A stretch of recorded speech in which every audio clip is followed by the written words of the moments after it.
የጥቁር ሰሊጥ ፓውደር ጥቅሞቹ፣ ማነው መጠቀም ያለበት፣ እንዴት ነው መጠቀም ያለብን የሚለውን ዛሬ እናወራለን። ሰላም የማወቅ ደጉ ተከታታዮች እንዴት ናችሁ? ረዴት ነኝ። ጥቁር ሰሊጥ በውስጡ በጣም በርካታ ንጥረ ነገሮችን ይዟል። እነዚህ ንጥረ ነገሮች ደግሞ ለጤናችን ብቻ ሳይሆን ለቆዳችንም በጣም ብዙ ጥቅሞችን ይሰጣል።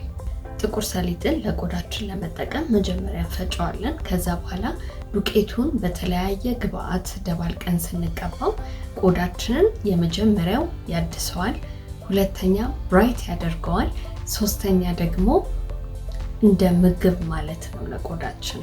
የመጀመሪያው በቫይታሚን ኢ የበለጸገ ስለሆነ ይህንን በምንጠቀምበት ሰዓት ቆዳችንን ሊጎዱ ከሚችሉ ፍሪ ራዲካልስ ይጠብቅልናል። ሌላው ደግሞ በአንቲኦክሲደንት የበለጸገ ስለሆነ ቆዳችን ጤናማ እንዲሆን ይረዳዋል። በተጨማሪም ደግሞ ቆዳችን ያለ ጊዜ እንዳይሸበሸብ እንዳያረጅ ስለሚያደርግ ይህንን በምንጠቀምበት ሰዓት ቆዳችን እለት እለት እየታደሰ ይሄዳል ማለት ነው። ሌላው በውስጡ ጤናማ የሆነ ቅባት ስለሆነ ያለው ቆዳችንን በደንብ አድርጎ ያረሳርስልናል። ሌላው እንግዲህ እንደ ዚንክ፣ አይረን፣ ካልሲየም፣ ማግኔዚየም ያሉ ሚነራሎች በውስጡ ስላሉት ቆዳችን በደንብ ጤናማ እንዲሆን ጤናውን እንዲጠብቅ ይረዱታል። በውስጡ ያለው ናቹራል ኦይል ቆዳችንን በደንብ አድርጎ ሞይስቸራይዝ ስለሚያደርገው ቆዳችንን ያለሰልሰዋል፣ ከድርቀት ይከላከላል። በተጨማሪም ደግሞ ተፈጥሯዊ በሆነ መንገድ ቆዳችን እንዲያበራ ይረዳዋል።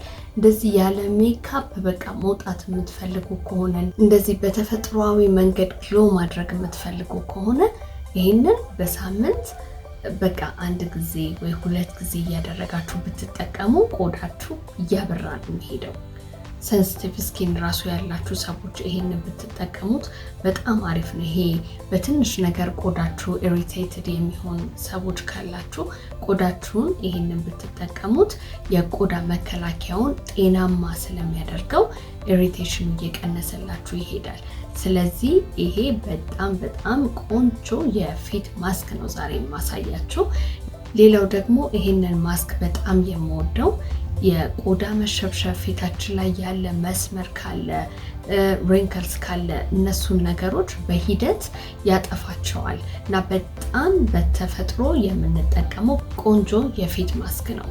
በተለይ ደረቅ ፊት ያላችሁ ሰዎች፣ ቆዳችሁ እየተፈረፈረ ዲሃይድሬትድ የሆነ ቆዳ ያላችሁ ሰዎች ይሄንን እንድትጠቀሙት በጣም ነው ሪኮመንድ ማደርጋችሁ። ሌላው ቆዳችን ላይ ያለ ዴድ ስኪንን ያነሳልናል። በጣም ቆንጆ ኤክስፎሊዬሽን ነው።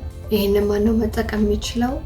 ድራይ ስኪን፣ ኖርማል ስኪን፣ ማቹር ወይም ኤጂንግ ስኪን፣ አንድ አይነት የፊት ከለር ከሌላችሁ፣ በአጠቃላይ ለቆዳችሁ ተፈጥሯዊ በሆነ መንገድ መንከባከቢያ የምትፈልጉ ሰዎች ይሄንን መጠቀም ትችላላችሁ። ነገር ግን እንደነገርኳችሁ በውስጡ ፋት ስላለው ኦይሊ ስኪን ከሆነ ያላችሁ በሳምንት አንዴ ብቻ ብትቀቡት በቂ ነው። ከዚህ በፊት ለቆዳችሁ ተጠቅማችሁ ማታውቁ ከሆነ ፓሽ ቴስት ማድረግ ይኖርባችኋል። በፈለጋችሁት ግብአት አድርጋችሁ መጠቀም ትችላላችሁ። እኔ ዛሬ የተጠቀምኩትን ነው ለእናንተ ማሳያችሁ። መጀመሪያ የተፈጨ ጥቁር ሰሊጥ ዱቄቱን አንድ የሻይ ማንኪያ አደረኩኝ። ቀጥሎ አንድ የሻይ ማንኪያ ማር ጨመርኩኝ። ማር እንግዲህ ለኤክስትራ ሃይድሬሽን በጣም ይጠቅማችኋል። ተፈጥሯዊ ሞይስቸራይዘር ነው ብያችኋለሁ። ስለዚህ አንድ የሻይ ማንኪያ ማር፣ ቀጥሎ ደግሞ እንደ ስክራብም ሆኖ ዴድ ስኪኔ በደንብ እንዲነሳ ስለፈለኩኝ አንድ የሻይ ማንኪያ ስኳር አደረግኩ።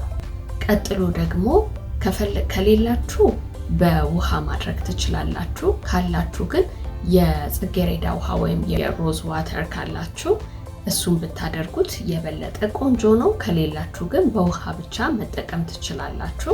ከዛ በኋላ ትንሽ የቫይታሚን ኢ ኦይል ጨመርኩበት። ቫይታሚን ኢ ግዴታ አይደለም፣ ምክንያቱም ቅድም እንዳብራራሁላችሁ ጥቁር ሰሊጥ በውስጡ ቫይታሚን ኢ በደንብ አለው። ስለዚህ እኔ ተጨማሪ ቫይታሚን ኢ ኦይል ፈልጌ ነው ያደረኩት እንጂ ባይኖራችሁም አትጨናነቁ፣ ራሱ ቫይታሚን ኢ አለው።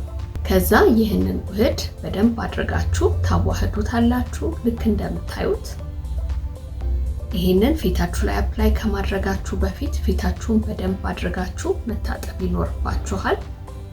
ከዛ በኋላ ፊታችሁን፣ አንገታችሁን፣ እጃችሁን ከፈለጋችሁ ብብታችሁም ላይ መጠቀም ትችላላችሁ። ይህንን ከተቀባችሁ በኋላ ዝም ብላችሁ እንዳትተዉት ማሳጅ ማድረግ ይጠበቅባችኋል። ቀስ ብላችሁ ቆዳችሁን ሳትጎዱ ፊታችሁን፣ አንገታችሁን፣ እጃችሁንም ብብታችሁንም ከተቀባችሁ ለተወሰነ ደቂቃ ማሳጅ አድርጉት። ይህንን በምታደርጉበት ሰዓት ዴድ ስኪናችሁ ይነሳል፣ ፊታችሁ ብራይት ይሆናል። ጥቁር ነጠብጣብ ካለባችሁ ጥቁረት ያለበት ቦታ ላይ ፌድ እያደረገ ይሄዳል።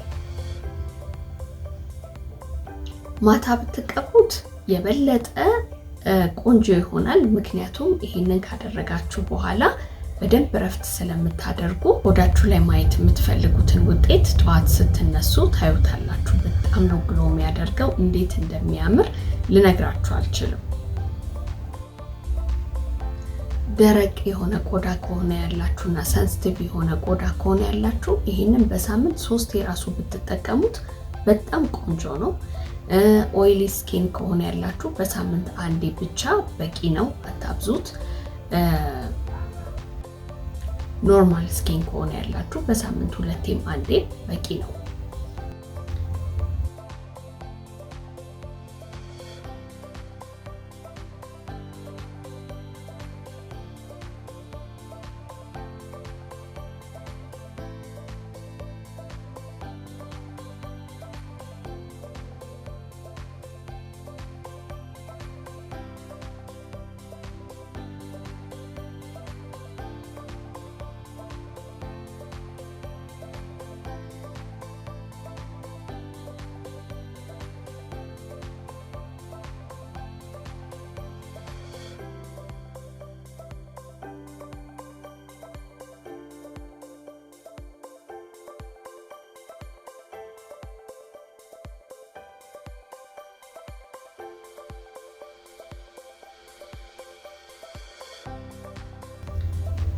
እኔ ከተቀባው በኋላ ምንም ፊቴ ላይ አላደረኩም።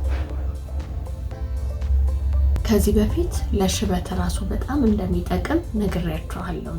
ጥቁር ሰሊጥን መመገብ በጣም ለጤና ቆንጆ ነው። አታብዙት እንጂ በመጠኑ የምትጠቀሙት ከሆነ ለጤናችሁም በጣም ቆንጆ ነው።